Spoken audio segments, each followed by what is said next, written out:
What would you do if the man who called you unworthy was suddenly working beneath the empire you built from the ashes of his betrayal? Amelia Bennett never thought her love would become a weapon used against her.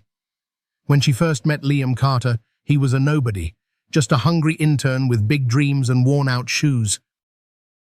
She had been managing marketing projects at a local community startup when their paths crossed at a small industry event. He was charming, soft-spoken, and noticeably white in a space where few looked like her. But when he spoke, he made her feel seen. Back then, Liam had nothing. But Amelia saw the fire in his eyes. She believed in him, in the same way her mother had once believed in her father before he vanished.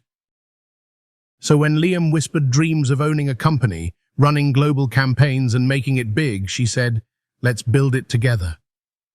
They shared a one-bedroom apartment with creaky floors and hand-me-down furniture. Amelia worked mornings at a bakery and nights as a freelance designer while helping Liam with pitch decks and mock presentations. She cooked, cleaned, stayed up late, proofreading his documents, and lent him the last $600 in her savings so he could apply for a patent on his first app idea. When he proposed, it was with a borrowed ring and eyes full of hope. There was no grand gesture, no sweeping declarations, just a quiet promise whispered at 2 a.m. over cold pizza. And Amelia said yes, without hesitation, because to her, love didn't need polish, it needed consistency. Their wedding was modest, a backyard affair, paper lanterns swinging in the wind, a Bluetooth speaker failing to keep a signal. But she remembered how he looked at her that day, like she was the reason for every dream he ever had. For years, they were a team. Amelia's designs and branding ideas helped Liam's small business slowly take shape. He climbed the ladder from one lucky client to another, eventually landing a contract with a rising tech firm. The money came slow at first, then all at once. He upgraded their apartment, bought tailored suits, hired assistants, and with every new success, he seemed to drift a little further from the woman who helped him get there. At first, it was subtle. "You don't need to come to the gala, babe. It's just a corporate thing. I ordered you a salad, lighter option, you know. Have you ever thought about trying spin classes? Might help with your energy levels." She brushed it off. Thought maybe he was stressed. She still defended him to her friends. "He's just adjusting to the pressure," she'd say, her voice unsure. But the change became undeniable. He stopped introducing her as his wife, began calling her Amy instead of Amelia, a name she'd fought to reclaim after years of hiding her full identity in corporate rooms. At a company party, she overheard one of his colleagues say, "I thought he'd be with someone I don't know more polished." Liam didn't correct him. Amelia swallowed the humiliation like a dry pill and smiled. Love, she thought, is forgiving. But love, she would learn, is not blind. It's not a license to shrink yourself just to fit into someone else's narrative. The real breaking point came the day she overheard him on the phone. "I can't bring her to the summit, man. It's a brand risk." You get it. A brand risk. That night, she sat on the edge of their California king bed while he showered, staring at the dresser they had once picked out together. She touched the edge where her mother's photo sat, framed, old, fading, and whispered, "What happened to us?" The next morning, Liam flew to New York without saying goodbye. He left behind a note that read, "We need space. Don't wait up." But she had already stopped waiting. Because love, Amelia realized, should never feel like erasure. That day she opened a blank notebook, wrote 2 words in capital letters, "Phoenix Rise," and circled them. It would be months before she turned it into a company. But in that moment, she'd already taken the first step. She just didn't know it yet. And neither did he. But soon, the man who once told her she didn't belong at his table would beg to sit at hers. The day Liam left, Amelia didn't cry, not immediately. Grief, she found, didn't always arrive as water. Sometimes it arrived as silence. She stared at the note he left on the counter, the ink barely dry. "We need space. Don't wait up." No signature, no explanation, not even a period at the end.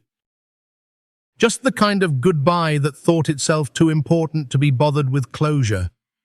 Amelia moved like she was sleepwalking. She cleaned the kitchen, washed the mug he'd left in the sink, folded the sweatshirt draped on the couch. The motions were automatic, carved from years of being the one who always cleaned up after love. By evening, reality cracked her chest wide open. She sat on their bed, wrapped in the silence of betrayal, and for the first time, let herself feel it. The weight, the insult, the confirmation of every quiet fear she had silenced for years. She was too much, too soft, too big, too brown, too everything he no longer wanted to be seen beside. But the deepest betrayal wasn't in his words. It was in the way he had edited her out of his life, one pixel at a time, until only the version of her he could control remained. So Amelia packed, not out of defeat, but out of defiance.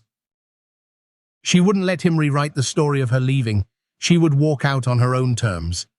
She took only what mattered. Her mother's photo, her journals, her laptop, a suitcase of clothing that didn't quite fit her body anymore, but still carried fragments of identity. She didn't leave a note. Silence would be her punctuation. Her new apartment was a small sublet above a flower shop. Every morning the stairwell smelled like lilacs, which reminded her of funerals. That felt fitting. At first, her world became a whisper.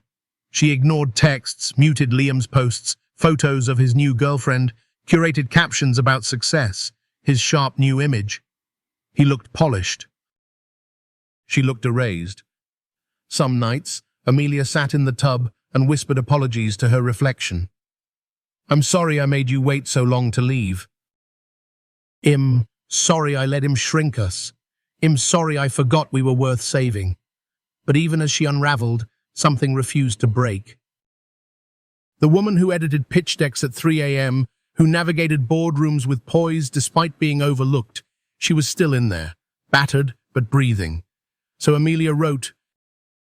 She filled notebook pages with every insult, every red flag she once brushed off.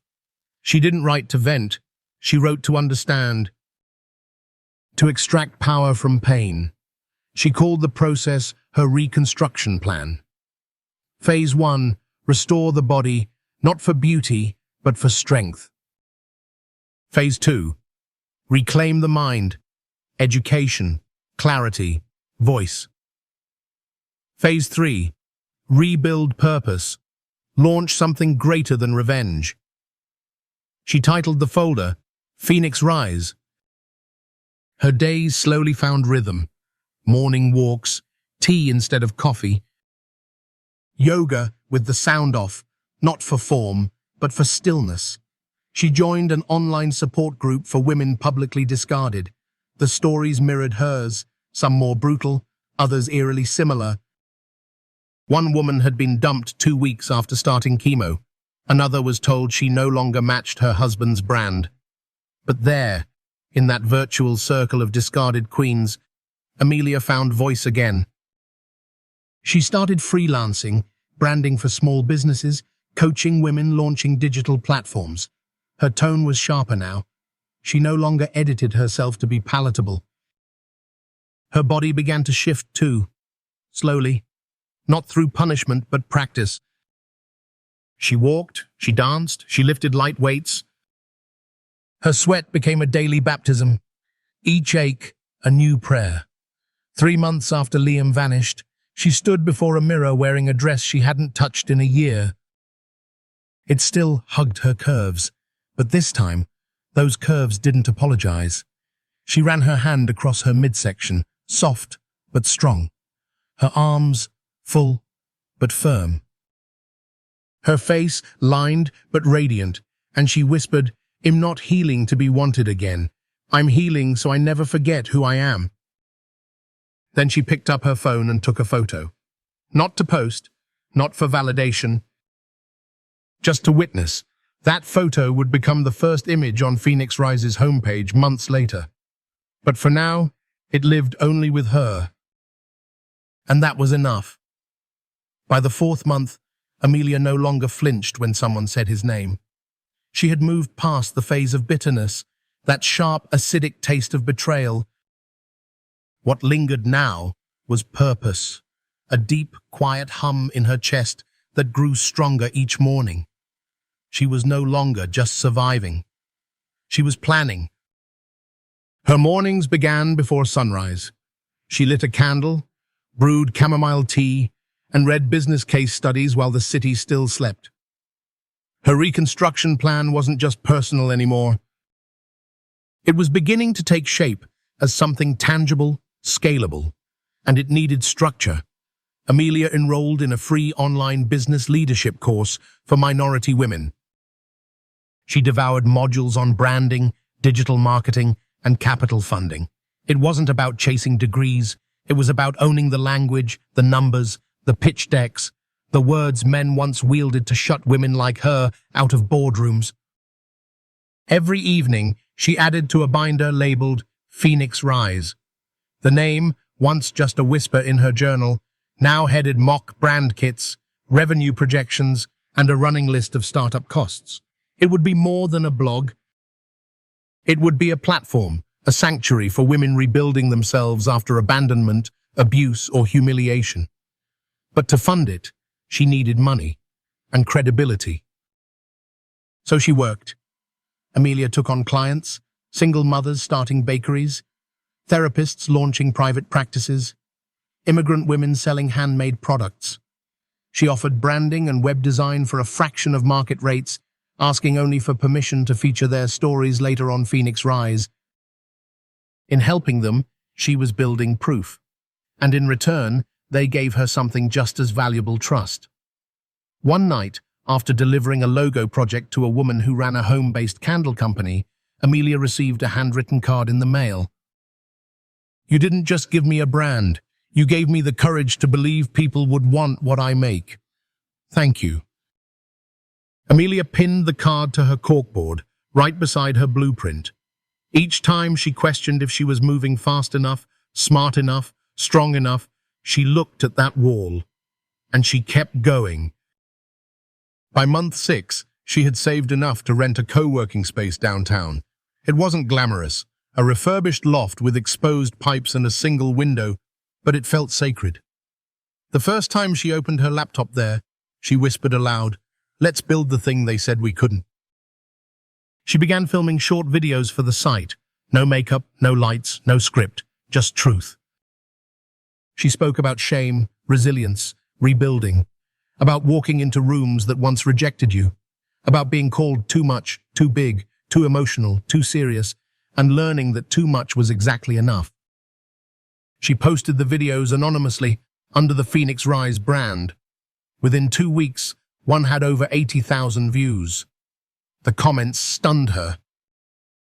"This feels like someone finally sees me. I cried in my car listening to this during my lunch break. Where have you been?" Amelia didn't respond. She just read, listened, took notes. She wasn't building a brand. She was building a mirror for women to finally see themselves reflected without shame.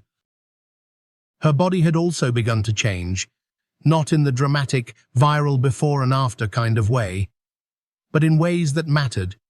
She could jog 3 miles without stopping. She could lift boxes of equipment into the back of a car without gasping. She walked into meetings wearing sleeveless blouses and didn't care if her arms jiggled. Her body wasn't something to be hidden anymore. It was proof of her survival. One afternoon, a former colleague from Liam's world, someone who once looked past her at events, walked into her studio. "I've seen your videos," the woman said, eyes wide. "Phoenix Rise is everywhere now. You're incredible." Amelia nodded, gracious but reserved. She didn't build this to be admired. She built it to remind herself she wasn't invisible. At month 8, she received an email from a venture advisor named James Whitmore, a former executive now focused on funding women-led wellness brands. He had stumbled across Phoenix Rise through a podcast Amelia had reluctantly agreed to guest on.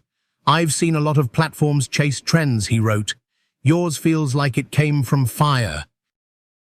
"I'd like to meet." Amelia hesitated. She had built everything without asking permission from a man since the day Liam left. But James' tone wasn't predatory or patronizing. It was measured, respectful. They met at a quiet coffee shop. Amelia wore jeans and a navy blazer, hair pulled back, voice calm but sharp. James listened, then said, "You've built something rare, authenticity with vision. Have you considered scaling?" She smiled. "Every day." That meeting didn't end with a check, but it began something more important: validation from a space that once told her she didn't belong. She wasn't just rising, she was being seen. On the 9th month since her departure, Amelia stood in front of a full-length mirror. Not to check for flaws, but to take inventory. Her eyes focused, her voice steady. Her posture unapologetic. Her purpose no longer centered on proving Liam wrong, but on proving to herself that she was always right to walk away. Month 10.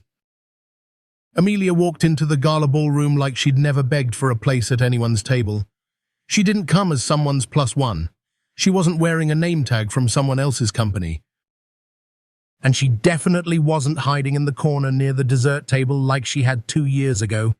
This time, her name was on the guest list as a featured speaker. The Women in Wellness Gala was the largest industry event of the year. Media, investors, brand founders, the same crowd that once whispered she wasn't polished enough, fit enough, on-brand enough. Now they handed her a microphone. She wore a midnight blue dress tailored to her exact form. No corset, no body tape. Her arms were bare, strong and unfiltered. Her natural curls framed her face like a crown. When she stepped into the lights, people didn't look away, they leaned in. James Whitmore sat at her table. He had become more than a potential investor. He was now a mentor. A steady presence who respected her silence as much as her speeches. "You good?" he asked, as she adjusted the mic. Amelia smiled, not nervous, ready. The room dimmed. Her name echoed through the speakers. She stepped forward, paused, then began, "I was once told I was a brand risk, that my body didn't match the image, that I was too much to stand beside success. And for a while, I believed them. The silence that followed was thick, reverent. But I learned that sometimes what people call too much is exactly what the world needs more of." Phoenix Rise wasn't built to be pretty. It was built to be real, not curated empowerment, not glittering affirmations, but fire, grit. Women who turned their heartbreak into homecoming. We don't bounce back, we rebuild. Applause didn't just erupt, it rose like a tide. Amelia didn't smile for the cameras. She smiled for herself. For the woman she used to be. For the one still sitting in a motel room somewhere, clutching a suitcase and wondering if she would ever feel like more than an afterthought. She walked off stage not to thunderous cheers, but to purpose. That was always enough. The next morning, her inbox exploded. Requests for interviews. A podcast offer from a major network. 3 investor inquiries. Hundreds of messages from women saying, "You told my story." Told. "You gave me words I didn't have." But one message made her freeze. Subject, RE Refit Partnership Proposal from LiamRefitLabs.com. Liam. The man who once told her to dress more subtle for industry events. The man who called her a brand risk. Now he wanted to partner. Amelia didn't open the message.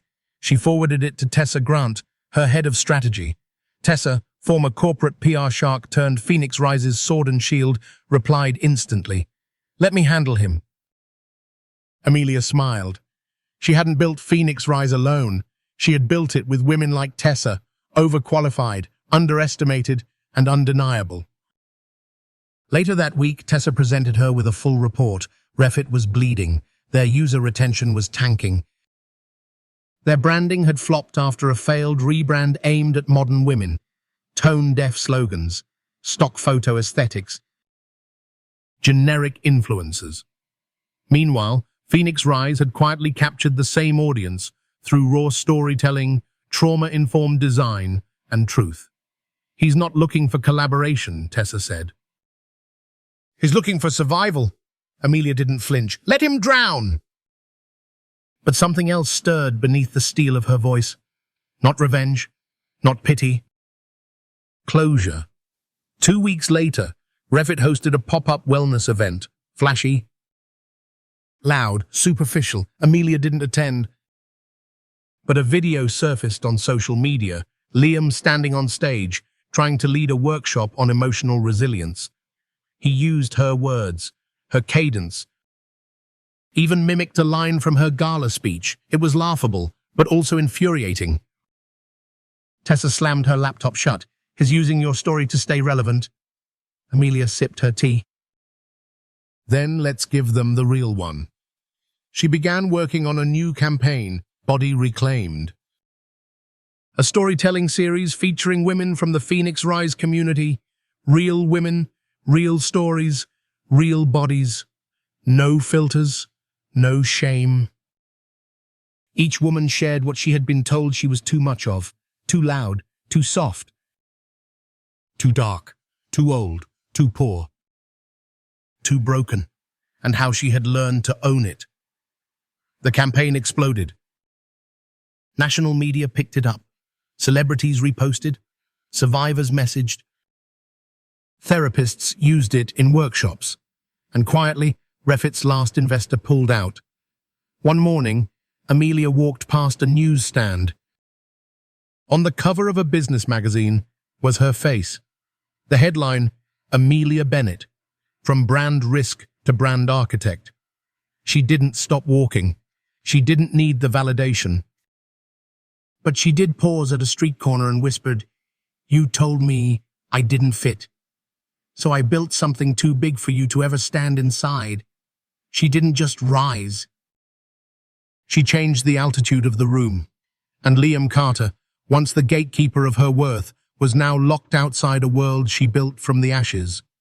Liam Carter was not used to being ignored. In fact, he had built his entire career on being the loudest voice in every room, the sharpest suit in every photo, the name on every banner. But now, nobody was answering his emails. His PR team had stopped replying. His chief developer quit mid-project. His brand strategist had ghosted him after sending one final text, "I can't sell something I don't believe in anymore." He sat in his glass-walled office, overlooking a skyline that used to feel like proof he'd made it. Now it just felt like distance between where he stood and where the world had already moved on. Refit was collapsing, and he knew why. Phoenix Rise. Every investor who had once praised his vision now wanted a piece of her. Every pitch meeting opened with, "Have you seen what Amelia Bennett is doing?" And worst of all, he had. He had watched her rise from a YouTube clip that went viral. Amelia standing under soft lights, speaking directly to camera, her voice low, her words sharp like gospel. "We aren't here to be palatable. We're here to be powerful." She didn't name him. She didn't have to. Everyone knew. 3 days later, Liam requested a meeting with James Whitmore. James, now a lead investor in Phoenix Rise, accepted the request. The meeting was brief. Liam came prepared with a deck, numbers, projections, shiny charts. James let him talk for 8 minutes, then closed the laptop. "You're pitching a version of her brand without her voice," he said simply. "It's hollow. And frankly, Amelia already owns this space." Liam blinked, stunned. "So what are you saying?" "I'm saying Revit's only path forward is through a partnership with Phoenix Rise." Liam's pride cracked. His knuckles whitened. "And you think she'd actually consider that?" James raised an eyebrow. "That depends. Are you prepared to sit across from her and admit what you did?" The following week, Amelia received a formal proposal, Revit seeks to partner with Phoenix Rise for joint product development, content integration, and community crossover. At the bottom of the document, in smaller font, Liam Carter will be present to discuss terms in person. She stared at the screen for a full minute, then turned to Tessa. "Schedule it," she said. "But we're not negotiating. We're educating." The boardroom smelled like lavender and steel. Amelia entered in silence. Her heels made soft, deliberate sounds against the hardwood floor. Her team walked behind her. Tessa, Jade Monroe, now head of brand, and 2 junior associates from the Phoenix Rise mentorship program. Liam stood when she entered. She did not offer a greeting. She sat at the head of the table, the same seat he had once told her wasn't hers to take. "I assume you've read the document," he began, his voice taut. "I have," Amelia said, folding her hands calmly. "And I have some questions." Liam nodded too quickly, hopeful. "Of course." "Why?" she asked. "Should a company that profits from surface-level empowerment deserve access to a movement built on truth?" He blinked. "I want to do better." "Now that you're losing," she corrected. The room went still. "I'm not here to rescue Revit," she continued. "I'm here to determine if it still serves any value at all, or if it should be replaced." Liam's voice faltered. "I made mistakes." "You made choices," Amelia said.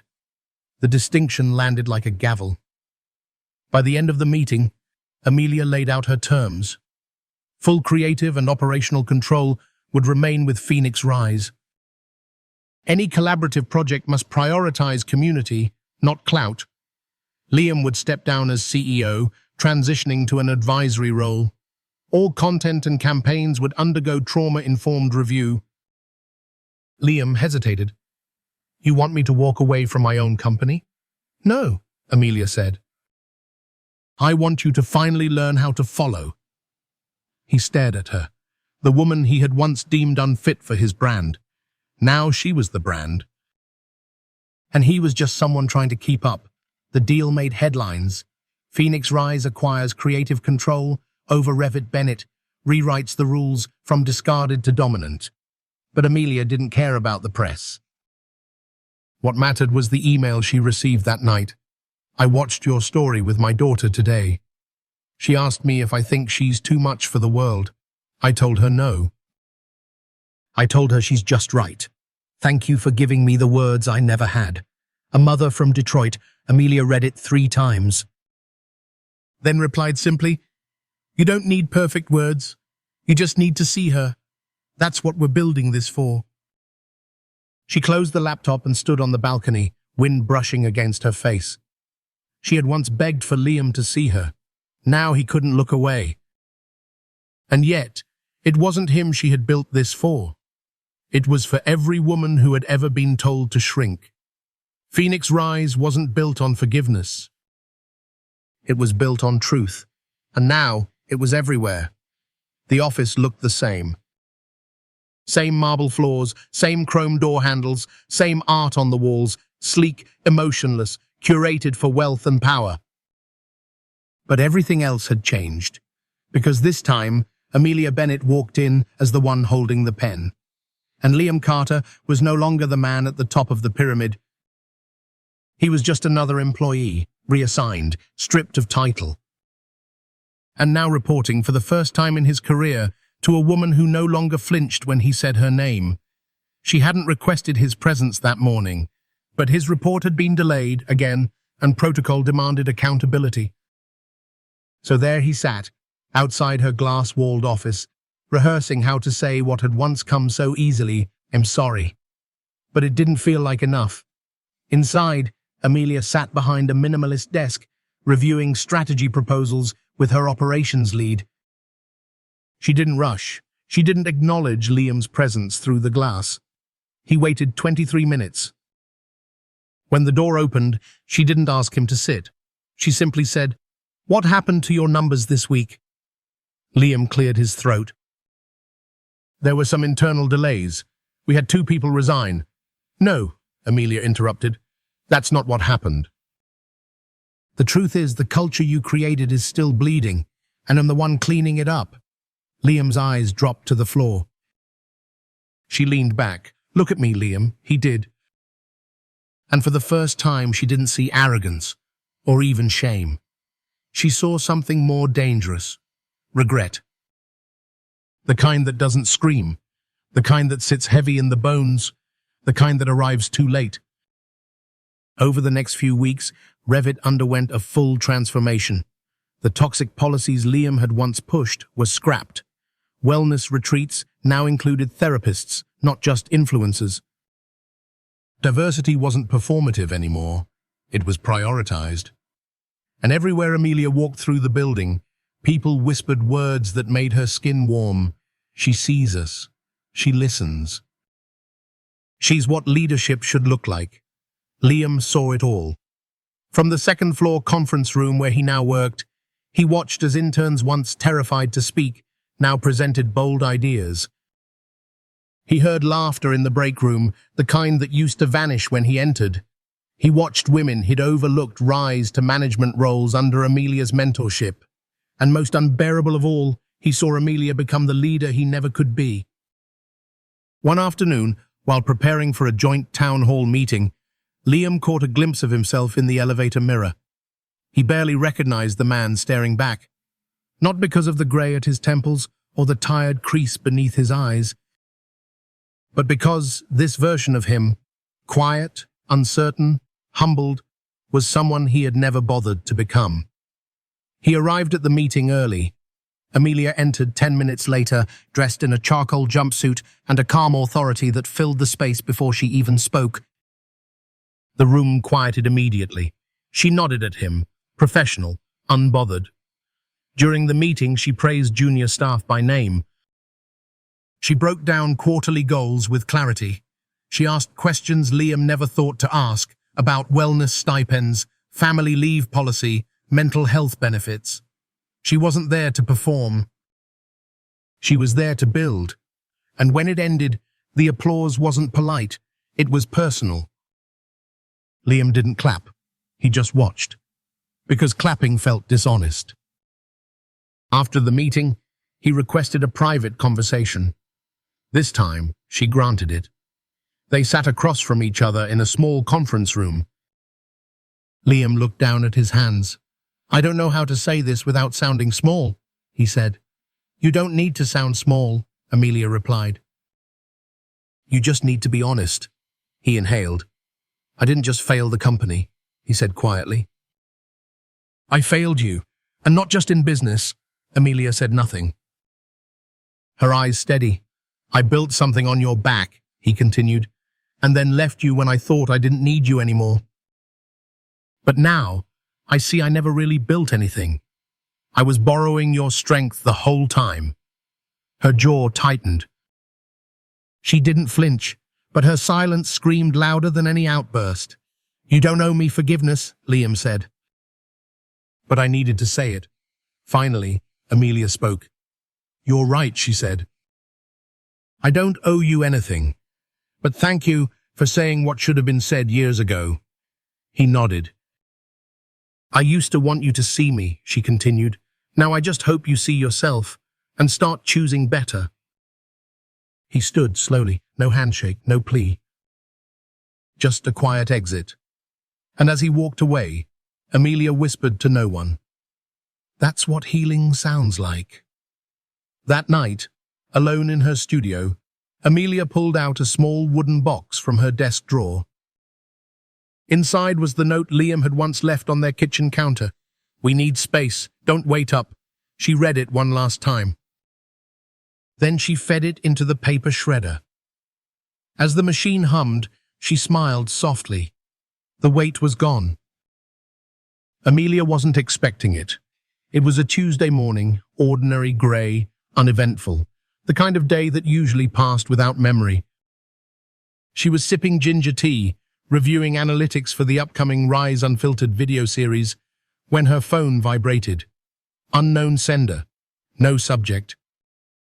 She tapped. You changed my daughter's life. Now I want to change yours. Are you free this Friday for dinner? Brooklyn Ray. Amelia froze. Brooklyn Ray. The name wasn't unfamiliar. In fact, it was infamous. Brooklyn was a wellness influencer turned corporate investor with a massive online following and a reputation for icy professionalism. Years ago, she had been one of the faces Liam chased after. Perfect figure, perfect branding, the prototype of what Amelia had once been told she could never be. But that wasn't what shocked her. What shocked her was that Brooklyn Ray, who had never responded to any of Amelia's outreach when Phoenix Rise first launched, was now reaching out to her. Amelia reread the message, then opened Instagram. Brooklyn's latest post had over 500,000 likes. The caption read, "There's a new kind of power rising, and it doesn't look like perfection anymore. It looks like Amelia Bennett." Beneath it, a photo of Brooklyn's teenage daughter holding a sign at a Phoenix Rise event that read, "Too much and still rising."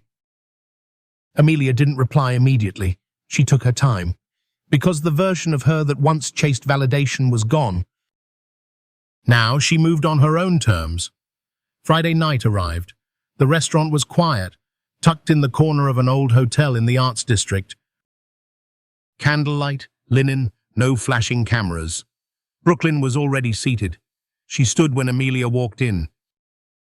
No cameras, no entourage, just a woman who looked finally like someone real. "Thank you for coming," Brooklyn said, extending her hand. "And thank you for building something my daughter could see herself in. I never knew how much she needed that until I saw her cry in the car after your video." Amelia smiled gently. "We all need mirrors. Sometimes we just don't realize it until someone else holds one up." Brooklyn nodded. They talked for 2 hours. Not about deals. Not about sponsorships. They talked about daughterhood, body image, and the lies women are fed about their worth. Brooklyn confessed how long she had pretended to be strong even while quietly starving herself for approval. She shared how her daughter once asked Mum, "Do I need to shrink to be loved?" That was the night Brooklyn started following Phoenix Rise, and it was the night she realized she'd been building a brand but losing a child. Now she wanted to invest, not just money, but reach, media power, brand access. "I want to give Phoenix Rise a platform that no one can ignore," she said. Amelia didn't agree that night. She didn't say no either. She just listened, because trust isn't built in boardrooms. It's built in silence. The next day, Amelia sat with her team. She read the message aloud.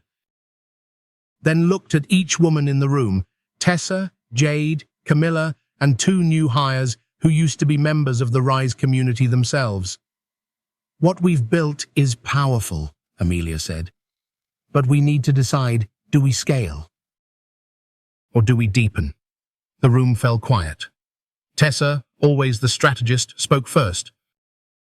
"We've earned the right to choose. That's the power. We're not desperate anymore."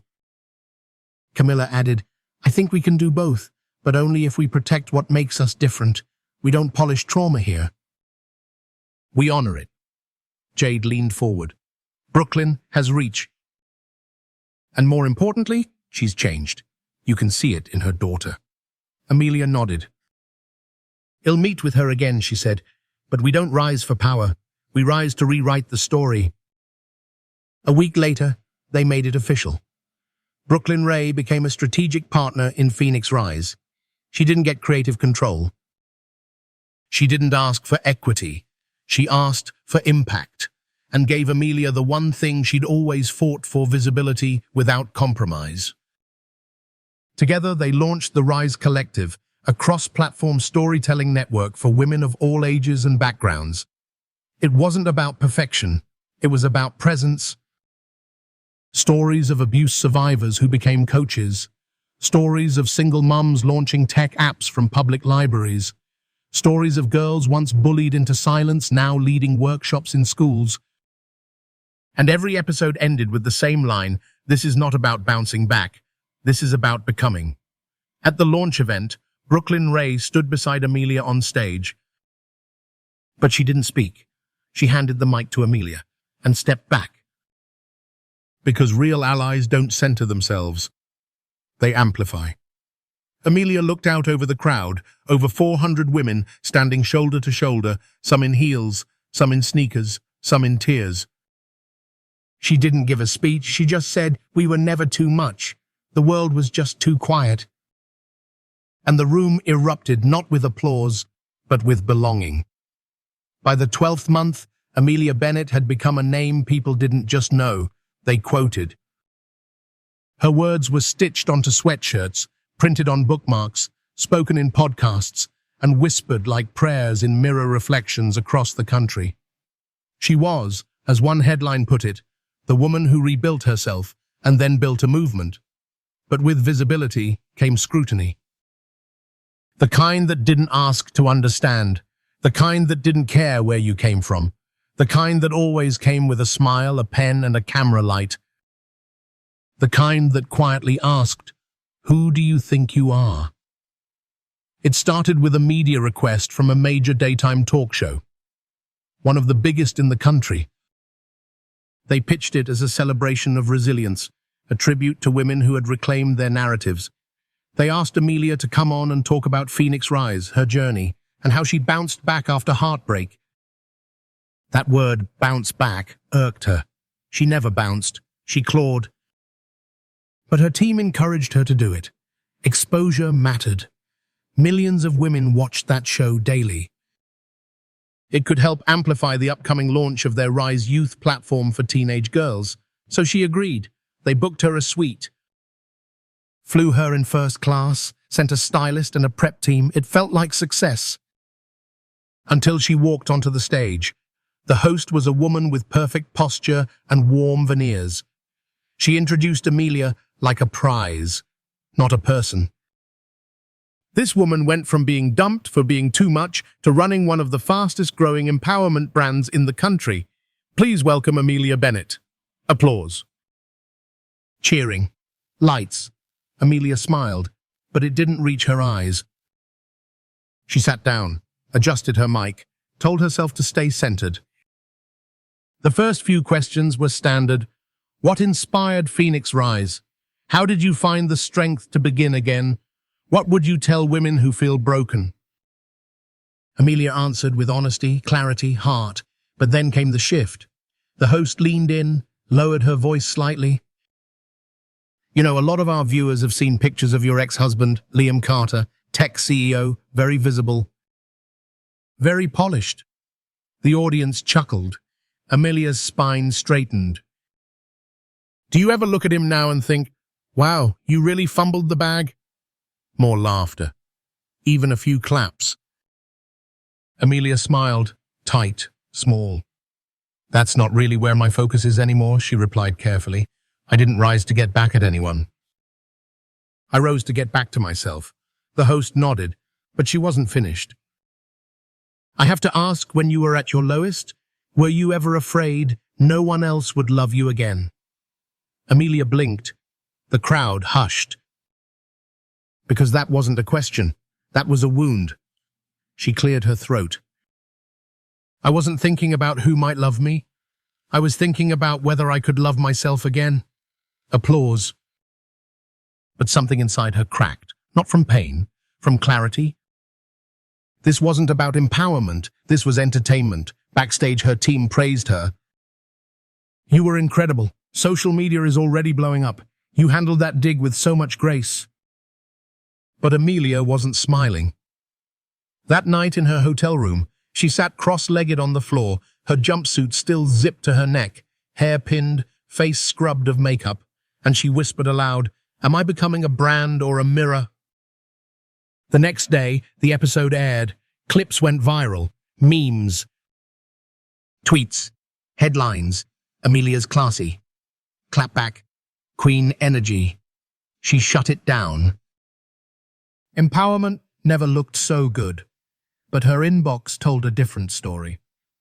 Thank you for not letting her shrink you. That question made me cry. I've asked myself that too. I felt seen, I felt protected. And one message that broke her. When she asked if anyone would love you again, I was holding a bottle of pills. I turned off the TV and called my sister. You saved me. Not with a speech, with your silence. Thank you. Amelia put her phone down and wept, not from sadness, but from knowing her presence had weight. Her restraint had power. Her truth had already become a landing place for people who were free-falling. Later that week, she declined 2 other talk shows. She released a statement through Phoenix Rise. We are not here to sell healing. We are here to hold space for it. If your platform isn't built to do that, we'll build our own. And they did. The Rise Network, an in-house storytelling platform that bypassed traditional media and gave the microphone to real women, launched within 2 months. No sponsors. No scripts, no sensationalism, just honesty. And every video began with the same 3 words: you are enough. The night before the Phoenix Rise Summit, Amelia stood alone in the main hall.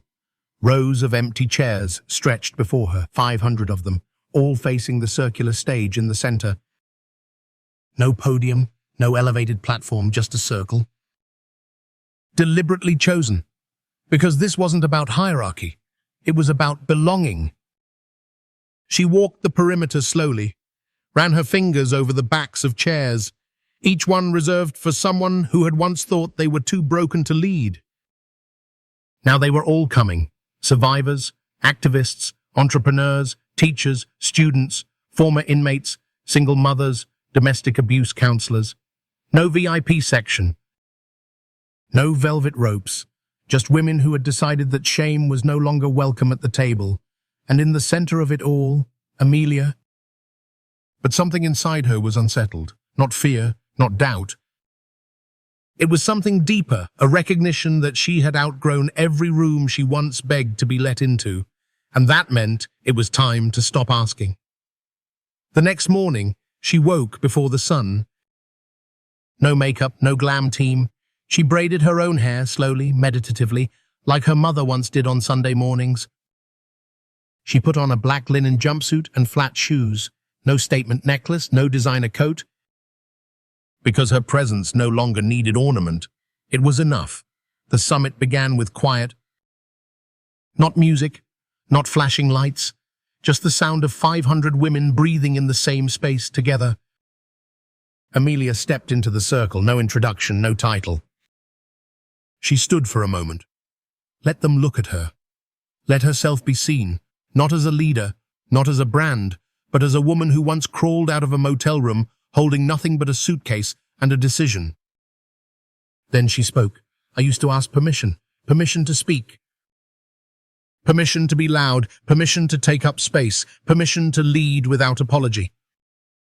And the moment I stopped asking, everything changed. The silence was electric. This is not a conference. This is not an empowerment seminar. This is a funeral for every version of ourselves we buried to make others comfortable. Gasps. Tears, nods, fists clenched to chests. We are not here to bounce back. We are here to burn what hurt us and build something better from the ash. A woman in the second row stood up. Then another, and another. Within seconds, every woman in the room was on her feet, not applauding. Just standing, holding space, not for Amelia, for themselves. Later that day, a journalist from a major magazine approached her backstage. She was young, eager, well-intentioned. I'd love to get a quote, she said, on how it feels to finally have earned a seat at the table. Amelia smiled gently. I didn't earn a seat, she replied. I built the table. That quote went viral, but the moment that truly marked the shift wasn't online. It was in a workshop Amelia led that evening. No cameras, no microphones, just 20 women in a circle. One of them, a former executive turned mental health advocate, raised her hand and asked, "When did you finally feel like you were free?" Amelia paused, then said, without blinking, "When I stopped performing strength and started living truth. When I realized that vulnerability wasn't weakness, it was a way out. And when I understood that forgiveness isn't owed, especially to those who only wanted to clean their own conscience. The room was quiet, and then someone whispered, "Thank you for not being soft to be palatable.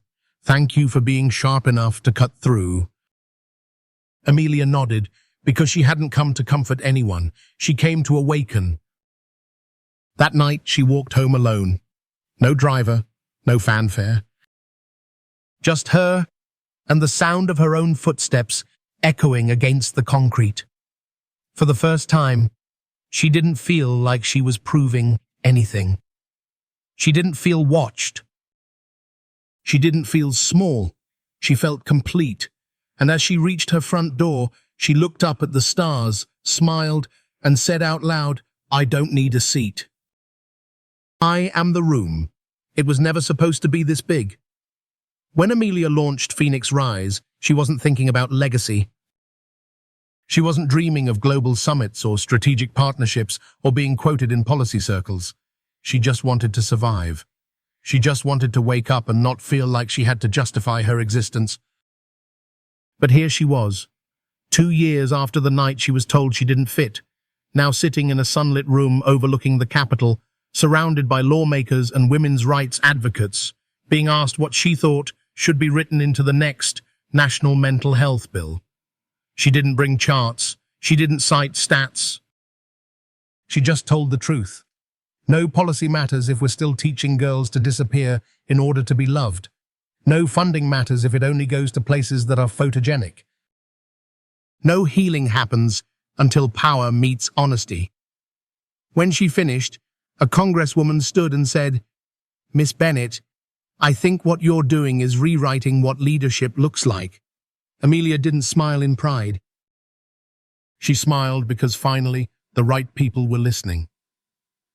Back in her office that week, a large package arrived. There was no return address.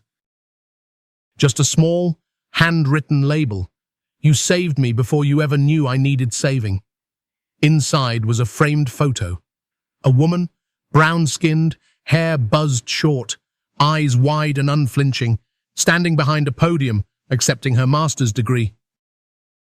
A sticky note attached read, "Your video stopped me from taking my life. Now I speak to high school girls about surviving. You'll probably never meet me, but he'll never forget you. Thank you for rising, so we could follow." Amelia placed the photo on the shelf beside her mother's portrait. Then she wept, not because she was overwhelmed, but because she finally believed what they were all telling her. She hadn't just healed. She had become medicine. Months later, the Rise Global Tour began. 6 cities, 2 countries. Thousands of women gathered not to be inspired, but to inspire each other. At each stop, Amelia didn't headline. She sat in the circle like everyone else. She listened more than she spoke. She clapped for the college dropout turned CEO, the stay-at-home mum turned author, the refugee turned non-profit founder. And when people thanked her, she only ever said one thing: "I didn't create you. I just lit the match. You burned the lies down yourself." By year 3, Phoenix Rise had become a movement embedded in the bones of culture. Universities taught her case study. Counseling centers distributed her journal prompts. A fashion line named a plus-size runway collection after her unapologetic. And one day, her assistant handed her a letter on cream linen stock, embossed in gold at the top, the White House. She was being invited to speak at the Women's History Month Summit, keynote address. Topic: what legacy looks like when you never asked to leave one. The night before the speech, Amelia sat alone on the floor of her apartment. Not the penthouse, not the condo, her first apartment, the one above the flower shop. She had kept the lease all these years. She wanted to remember the version of herself who slept on a pull-out couch and cried into her tea and still got up the next day to fight for something better. She opened her old journal. The first page still read, "This is where I kill the version of me who begged to be loved."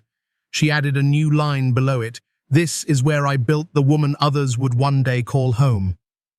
At the summit, Amelia stepped onto the stage in a soft cream suit, hair pulled back. No jewelry, but her grandmother's gold pin on her lapel. She didn't speak with thunder. She didn't pace or wave her arms. She just stood still and said, "Legacy isn't what you leave behind. It's what you walk with and refuse to put down. I didn't come here to inspire you. I came to remind you you were never too much. You were always just right. And if no one else told you that today, let me be the first."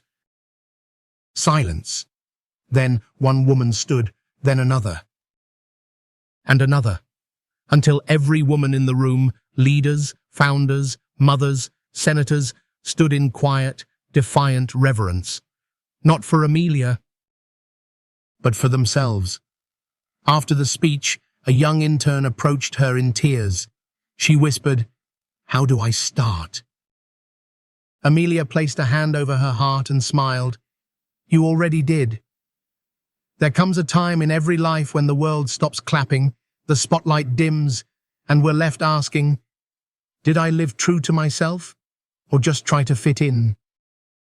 Amelia Bennett's story reminds us that the most powerful kind of healing doesn't come from revenge or applause. It comes from reclaiming the parts of ourselves we were once told to hide. Betrayed, dismissed, and discarded, she chose not to break, but to build not only a new life, but a space where others could rise too. For older generations, this isn't just a story of modern empowerment, it's a mirror. Many were raised to endure quietly, to make themselves small, to survive by staying agreeable. But Amelia shows that it's never too late to stop apologizing for taking up space. Whether you're 30 or 70, the truth is timeless. You are not defined by who left you, what you lost, or how long you were quiet. You are defined by the moment you finally said, "I'm done shrinking," and the moment you chose to rise for yourself and for those still watching.